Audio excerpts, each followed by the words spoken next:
Shalom Elohim, haleluya, puji nama Tuhan. Semangat pagi Bapak Ibu Saudara yang dikasihi Tuhan kita, Yesus Kristus. Jumpa lagi bersama saya Pendeta Samuel Mawuntu dalam Renungan Pagi ke 1511 hari. Renungan pagi ini mengudara. Puji Tuhan.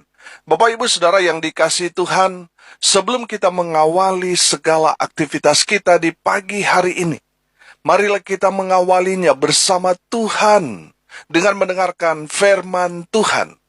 Sebelum kita membaca, mendengarkan, dan merenungkan firman Tuhan hari ini, mari kita minta pimpinan Roh Kudus. Kita berdoa. Bapa di surga, berbicaralah kepada kami semua. Pakai firman Tuhan ini untuk menegur kami, menasihati kami, menguatkan kami, meneguhkan iman percaya kami, dan menuntun kami supaya kami terus berjalan di jalan Tuhan yang benar. Dan pakai firman Tuhan ini untuk memberkati kami semua. Di dalam nama Tuhan Yesus yang adalah firman Allah yang hidup, kami berdoa. Amin. Haleluya. Mari buka Alkitab kita dalam surat Rasul Yohanes yang pertama, pasal 4 ayat 17 sampai ayat 21. Demikian firman Tuhan. Dalam hal inilah kasih Allah sempurna di dalam kita, yaitu kalau kita mempunyai keberanian percaya pada hari penghakiman, karena sama seperti Dia, kita juga ada di dalam dunia ini. Di dalam kasih tidak ada ketakutan. Kasih yang sempurna melenyapkan ketakutan, sebab ketakutan mengandung hukuman, dan barang siapa takut, ia tidak sempurna di dalam kasih. Kita mengasihi karena Allah lebih dahulu mengasihi kita. Jikalau seorang berkata, aku mengasihi Allah, dan ia membenci saudaranya, maka ia adalah pendusta. Karena barang siapa tidak mengasihi saudaranya yang dilihatnya, tidak mungkin mengasihi Allah yang tidak dilihatnya. Dan perintah ini kita terima dari Dia. Barang siapa mengasihi Allah, ia harus juga mengasihi saudaranya. Amin. Haleluya. Bapak Ibu Saudara yang dikasihi Tuhan, penekanan dalam surat Rasul Yohanes ini adalah tentang bagaimana kita sebagai orang percaya harus hidup saling mengasihi satu dengan yang lainnya sesama anggota tubuh Kristus. Amin. Haleluya. Bapak Ibu Saudara yang dikasihi Tuhan, hidup kita harus sempurna di dalam kasih Tuhan. Amin. Perhatikan ayat 17. Dalam hal inilah kasih Allah sempurna di dalam kita, yaitu kalau kita mempunyai keberanian percaya pada hari penghakiman, karena sama seperti Dia, kita juga ada di dalam dunia ini. Haleluya. Dengar baik. Kasih kita akan menjadi sempurna kalau kita selama hidup di dalam kasih Tuhan. Amin. Apa itu kasih Tuhan? Hukum yang terutama. Apa itu? Mengasihi Tuhan dengan segenap hati, dan dengan segenap jiwamu, dan dengan segenap akal budimu. Dan apa? Yang kedua, kasihilah sesamamu manusia, seperti dirimu sendiri. Amin. Saudara yang dikasihi Tuhan, kasih kita akan menjadi sempurna kalau kita melakukan dua hukum kasih ini. Amin. Kita mengasihi Tuhan dengan segenap hati, jiwa, dengan segenap akal budimu, dan juga mengasihi sesama. Kalau kita hanya melakukan salah satunya, misalnya kita mengasihi Tuhan, hubungan kita dengan Tuhan luar biasa, setiap hari kita berdoa, beribadah, melayani, tetapi kita masih menyimpan sakit hati, dendam, amarah kepada sesama kita. Artinya kita tidak mengasihi sesama kita. Timpang, saudara.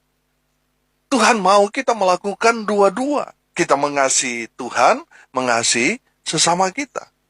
Kalau kita hanya memiliki hubungan yang baik dengan sesama kita, hidup kita sebagai orang Kristen yang penting baik di dalam lingkungan kita, dimanapun kita berada, yang penting kita hidup baik. Tetapi kita tidak pernah beribadah, tidak pernah kita ikut di dalam persekutuan di gereja, malas berdoa, nggak pernah baca firman. Saudara, hubunganmu dengan sesama baik, tetapi hubunganmu dengan Tuhan nggak baik, itu juga saudara timpang. Jadi harus Dua-dua kita kerjakan, kita lakukan. Kita mengasihi Tuhan dan juga mengasihi sesama kita. Amin. Jadi nggak boleh hanya satu kita lakukan, harus dua-dua itu. Itulah hukum yang terutama dan yang paling utama yang harus saudara dan saya kerjakan. Nah, kalau kita melakukannya dua-dua ini, kita memiliki kasih yang sempurna. Haleluya. Bapak Ibu Saudara yang dikasihi Tuhan, satu saat nanti kita semua akan diperhadapkan di hari penghakiman. Dan kita akan dicek dan recheck apakah kita selama hidup mempraktekkan hukum kasih ini atau tidak. Apakah selama kita hidup di dunia ini, kita hidup seperti Tuhan Yesus yang mengasihi semua orang atau tidak. Bapak Ibu Saudara yang dikasihi Tuhan, dengar baik. Kalau semasa hidup kita didapati oleh Sang Hakim Agung, yaitu Tuhan kita Yesus Kristus, dan ditemukan ada yang belum beres dengan hati kita, dengan sesama kita, dengan saudara kita sendiri, masih ada sakit hati, masih ada iri hati yang menempel di dalam hati kita, masih belum selesai masalah dengan sesama kita, dan kita mati, dengar baik, kita akan dihukum dan dijatuhi hukuman kekal di neraka karena selama hidup kita tidak mengasihi sesama kita. Bertobat. Di dalam Tuhan tidak ada hal sekecil apapun yang tersembunyi. Semuanya terang benderang akan dinyatakan. Amin. Kalau kita selama hidup di dunia ini, hidup dalam kasih, mengasihi Tuhan dan mengasihi sesama, maka kita akan penuh keberanian percaya ketika kita menghadap Hakim Agung di hari penghakiman. Amin. Kalau kita salah, pasti kita akan ketakutan menghadapi pengadilan itu. Betul? Tapi kalau kita hidup dalam kebenaran, lalu disalahkan, maka kita tidak akan takut, saudara. Sebab kita hidup dalam kebenaran itu.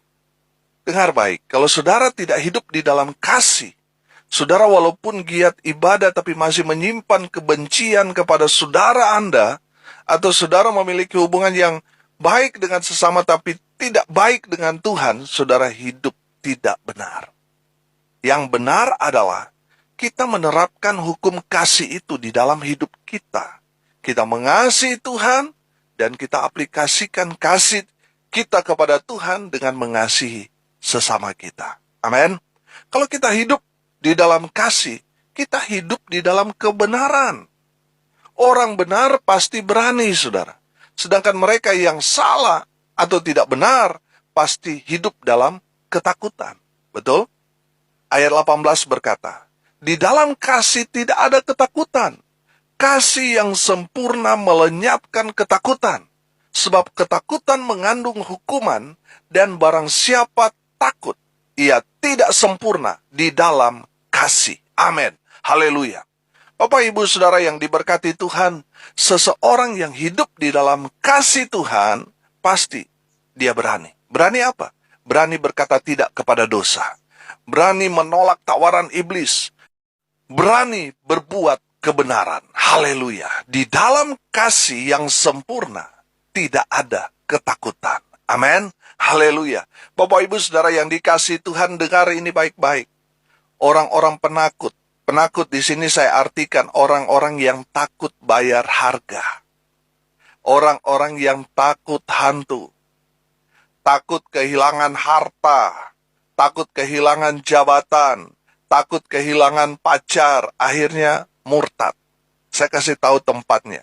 Orang-orang yang penakut tadi. Buka. Wahyu 21 ayat 8. Tetapi orang-orang apa?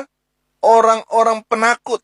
Orang-orang yang tidak percaya, orang-orang keji, orang-orang pembunuh, orang-orang sundal, tukang-tukang sihir, penyembah-penyembah berhala, dan semua pendusta, mereka akan mendapat bagian mereka di dalam lautan yang menyala-nyala oleh api dan belerang. Inilah kematian yang kedua. Amin. Saudara garis bawahi kalimat pertama, tetapi orang-orang apa? Orang-orang penakut. Siapa mereka? Mereka yang tadi saya sebut takut bayar harga. Mereka orang-orang yang takut hantu, takut kehilangan harta, takut kehilangan jabatan, takut kehilangan kekasih hati. Akhirnya mereka kompromi dengan iblis. Mereka akhirnya kompromi dengan dosa. Mereka akan mendapat tempat hidup dalam kekekalan di neraka. Bapak Ibu Saudara yang dikasihi Tuhan, dalam Alkitab, Tuhan Yesus hanya mengajarkan kita untuk hidup takut akan Tuhan. Amin? Betul? Selain itu firman Tuhan berkata jangan takut. Kata jangan takut ini di dalam Alkitab ditulis sebanyak 365 kali. Coba saudara hitung 1 tahun berapa hari? 365 hari, betul? Itu artinya setiap hari firman Tuhan mau katakan kepada kita untuk tidak takut. Tidak takut dalam menjalani kehidupan ini.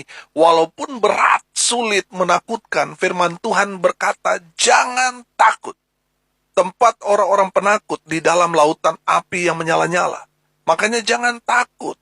Betul tantangan, tekanan, intimidasi menyerang kita. Tapi ingat, saudara dan saya bersama Tuhan Yesus, kita pasti keluar menjadi umat yang lebih dari pemenang. Haleluya. Bapak Ibu Saudara yang dikasihi Tuhan, saudara dan saya harus hidup di dalam Tuhan. Sehingga kasih yang ada di dalam diri kita menyingkirkan rasa takut. Tuhan memberi kita bukan roh ketakutan. Amin.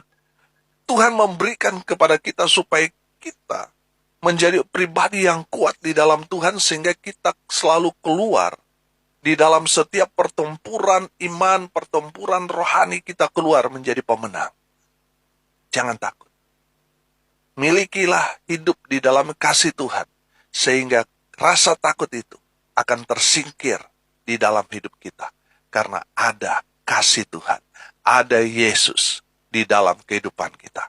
Kalau ada Yesus dalam kehidupan saudara dan saya, maka kita akan keluar menjadi pemenang. Amin. Saudara yang dikasihi Tuhan, tadi saya katakan, tempat orang-orang penakut itu di neraka. Tanda orang penakut hidupnya tidak ada dalam kasih. Kalau saudara hidup di dalam kasih Tuhan, maka rasa takut itu akan tersingkir dalam hidup saudara. Ayat 19 berkata, kita mengasihi karena Allah lebih dahulu mengasihi kita. Haleluya. Ayat 19 ini menjawab pertanyaan kita, kenapa kita harus mengasihi Tuhan? Karena ternyata Allah lebih dahulu mengasihi kita. Makanya kita harus merespon kasih Tuhan dengan cinta Tuhan. Mengasihi Dia lebih lagi. Amin. Tadi dikatakan dengan segenap hati dan dengan segenap jiwa dan dengan segenap akal budimu dan dengan segenap kekuatanmu. Saudara, artinya bicara segenap berarti seluruhnya, semuanya, bukan separuh, bukan sebagian, apalagi secuil. Harus lebih daripada kasih kita kepada manusia, kepada orang yang kita kasih. Makanya kasih kepada manusia dikatakan kasihilah sesamamu seperti dirimu sendiri. Beda dengan kasih kita kepada Tuhan dan dengan segenap tadi. Saudara yang dikasihi Tuhan, kasih kita kepada Tuhan harus lebih besar daripada kasih kita kepada dunia ini. Amin. Saudara yang dikasihi Tuhan, kenapa kita harus mengasihi Tuhan? Karena Tuhan terlebih dahulu mengasihi saudara dan saya. Dan Tuhan Yesus telah membuktikan kasih-Nya kepada kita dengan cara mengorbankan dirinya sendiri. Karena kasih-Nya yang begitu besar kepada saudara dan saya. Dia rela mati di atas kayu salib di Bukit Golgota. Karena kasih-Nya kepada saudara dan saya. Coba saudara ambil kaca, saudara ngaca, saudara lihat. Dan bertanya kepada orang yang ada di balik kaca itu. Siapa kamu sehingga Tuhan Yesus mati buat kamu? Siapa kita sehingga Tuhan Yesus sampai turun dari surga ke dunia untuk menyelamatkan saudara dan saya? Siapa kita sehingga Dia menggantikan posisi kita yang seharusnya kitalah yang disalib itu? Tetapi Dia datang untuk menggantikan posisi saudara dan saya. Supaya saudara dan saya yang percaya kepadanya diselamatkan. Saudara yang dikasihi Tuhan, Tuhan Yesus telah membuktikan kasih-Nya kepada kita dengan cara mati di atas kayu salib itu. Sekarang, Tuhan mau kita membuktikan kasih kita kepada Tuhan. Buktikan kalau saudara mengasihi Tuhan, mengasihi sesamamu manusia. Buktikan kasih saudara dengan hidup di dalam kasih. Haleluya. Saudara yang dikasihi Tuhan, di dalam 1 Korintus 13 di sana, ayat 1 sampai ayat 3 sudah baca, tanpa kasih semua tidak ada gunanya. Makanya kita harus hidup di dalam kasih. Kalau kita tidak ada kasih di dalam diri kita, pelayananmu yang hebat, pemberianmu yang hebat, nilai akademikmu yang hebat, luar biasa, orang akui kamu pintar, kamu kaya raya, tapi tidak ada gunanya, nol besar di hadapan Tuhan kalau saudara tidak hidup di dalam kasih. Kalau bilang tidak ada gunanya, berarti namanya sampah. Semua yang saudara miliki, sampah di hadapan Tuhan kalau saudara tidak hidup di dalam kasih. Ayat 20 dan ayat 21. Jikalau seorang berkata, aku mengasihi Allah dan ia membenci saudaranya, maka ia adalah pendusta. Karena barang siapa tidak mengasihi saudaranya, yang dilihatnya tidak mungkin mengasihi Allah yang tidak dilihatnya. Dan perintah ini kita terima dari Dia. Barang siapa mengasihi Allah, ia harus juga mengasihi saudaranya. Haleluya. Bapak Ibu Saudara yang dikasihi Tuhan, Tuhan Yesus adalah teladan yang tepat dalam hal kasih. Amin. Saudara ingat ketika Tuhan Yesus difitnah, ditangkap, disiksa, dianiaya, ditampar, diludahin, ditelanjangi, dicambuk, diseret, dipukul, dipaku, ditikam, dibunuh. Saudara ingat kata-kata terakhir Tuhan Yesus di atas kayu salib? Tuhan Yesus bilang apa? Bapa, ampunilah mereka, sebab mereka tidak tahu apa yang mereka perbuat. Haleluya. Saudara lihat, di dalam hati Tuhan Yesus, ketika dia diperlakukan yang tidak seharusnya, saudara lihat, tidak ada sakit hati di dalam hati Tuhan Yesus. Oh, haleluya. Mau balas dendam kepada orang yang menyalibkan Yesus, tidak ada rasa dendam itu. Tidak ada rasa benci kepada ciptaannya yang telah menyalibkan dia. Tidak ada di hati Yesus. Tidak ada. Tuhan Yesus menunjukkan kasih kepada mereka yang menyalibkan dia. Oh, haleluya. Saudara, seandainya saudara yang disalib, saudara nggak salah. Tapi saudara disalib. Saya percaya kata-kata saudara di atas kayu salib itu sumpah serapah semua. Pasti saudara akan berkata, oh kalian bunuh saya akan hantui kalian 7 turunan. Pasti saudara ada sumpah serapah di atas kayu salib itu. Tapi saudara lihat, Tuhan Yesus tidak seperti itu.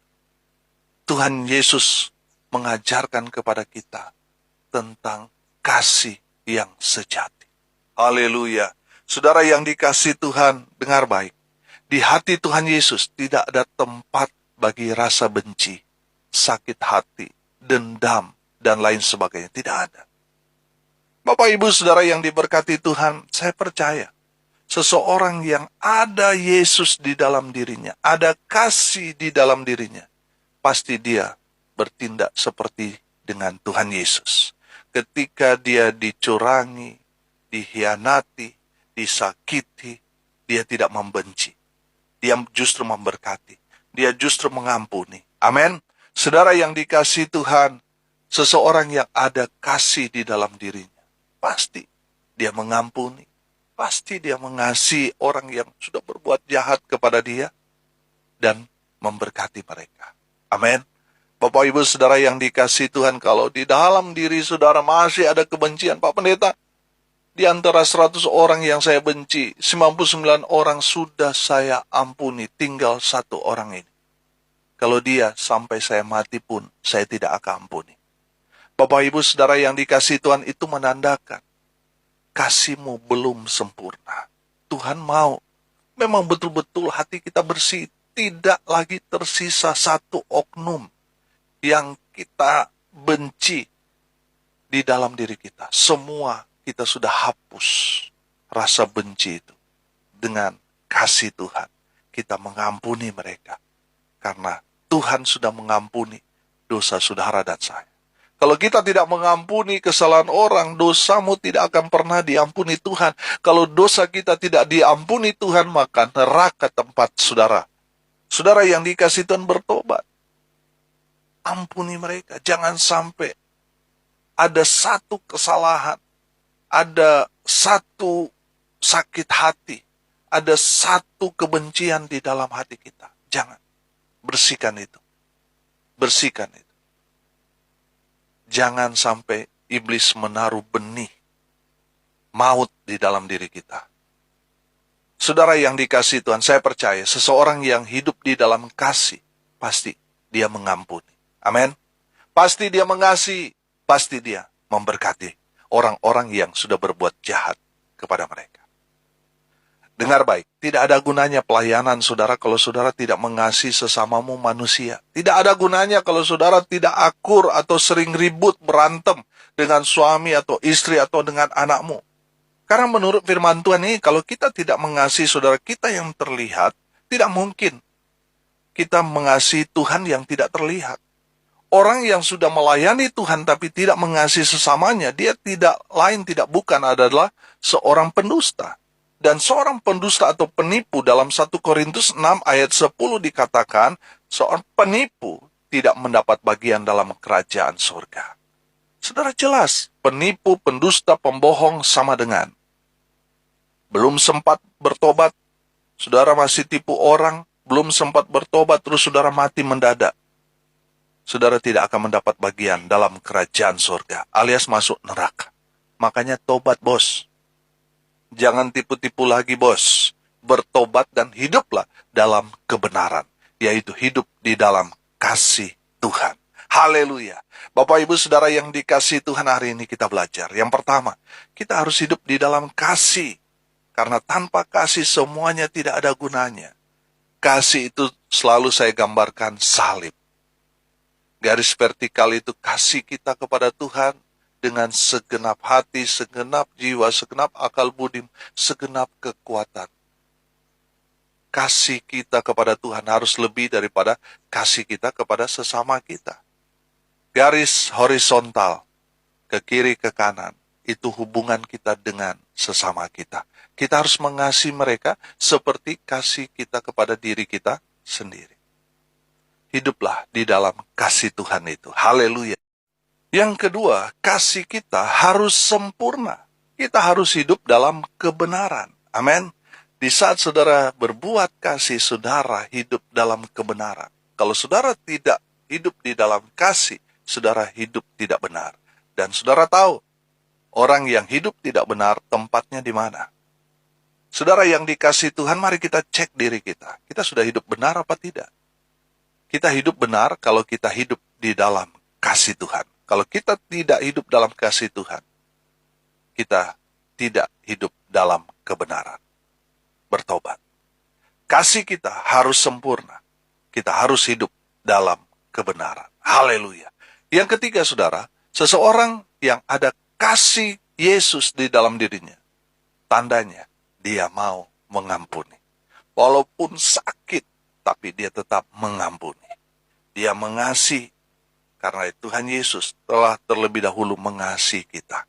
Sehingga kasih Kristus itu kita salurkan kepada orang-orang yang ada di sekitar kita. Bukan hanya orang yang kita cintai, kita kasihi. Tetapi kita juga diperintahkan mengasihi orang yang menjadi musuh kita. Kita harus mengasihi mereka.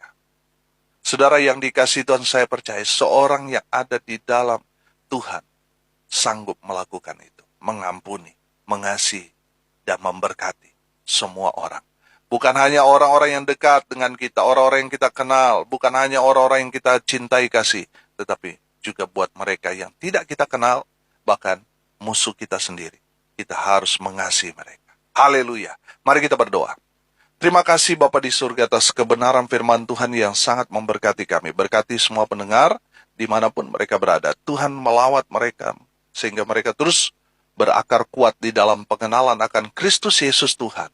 bertumbuh di dalam Tuhan, dan menghasilkan buah yang lebat di dalam kehidupan mereka. Berkati mereka ya Tuhan, sehingga mereka diberkati dalam usaha pekerjaan mereka. Mereka yang sakit dilawat Tuhan, dijamah, disembuhkan oleh bilur-bilur darah Yesus. Mereka yang sakit disembuhkan. Mereka yang lemah dikuatkan. Mereka yang saat ini sedang berduka cita, Tuhan memberikan penghiburan, kekuatan kepada keluarga yang ditinggalkan. Mereka yang hari ini berulang tahun, Tuhan Yesus memberkati mereka dengan umur panjang, kesehatan, kekuatan yang datang dari Tuhan menyertai hidup mereka. Hamba berdoa di dalam nama Tuhan Yesus, biarlah berkat Tuhan turun memenuhi semua pendengar. Bapak Ibu Saudara yang dikasihi Tuhan, arahkanlah hatimu dan terimalah berkat dari Tuhan Yesus. Tuhan memberkati engkau dan melindungi engkau. Tuhan menyinari engkau dengan wajahnya dan memberi engkau kasih karunia. Tuhan menghadapkan wajahnya kepadamu dan memberi engkau damai sejahtera. Di dalam nama Tuhan Yesus sumber segala berkat. Bapak Ibu Saudara yang percaya diberkati Tuhan, katakan amin. Puji Tuhan. Bapak Ibu Saudara yang dikasihi Tuhan, kalau saudara merasa diberkati melalui renungan pagi ini, bagikan juga kepada saudara-saudara yang lain agar mereka juga diberkati. Karena untuk itulah kita dipanggil untuk jadi berkat. Kalau saudara mau konseling, mau sharing, mau didoakan, saudara bisa japri WA saya di 081337491360. Saudara yang mendengar kabar baik ini melalui media sosial dari Infinity Ministry, saudara bisa menghubungi tim doa di sana di 081237247340. Saudara yang mau dilayani konseling keluarga, saudara bisa menghubungi layanan konseling keluarga Infinity Ministry di nomor call center 08191301301583 kali. Ada hamba-hamba Tuhan yang siap melayani Bapak Ibu Saudara sekalian. Haleluya. Bapak Ibu Saudara yang diberkati Tuhan, dukung terus pelayanan ini melalui doa, daya, dan dana supaya tetap eksis memberitakan kabar baik sampai ke ujung bumi. Dengan mendukung pelayanan ini, Bapak Ibu Saudara sudah menjadi bagian di dalam pelayanan pemberitaan Injil Kerajaan Allah bersama dengan saya. Haleluya. Salam kasih dari Bali. Saya Pendeta Samuel Mawuntu. Sampai jumpa besok pagi. Tuhan Yesus memberkati kita semua. Haleluya.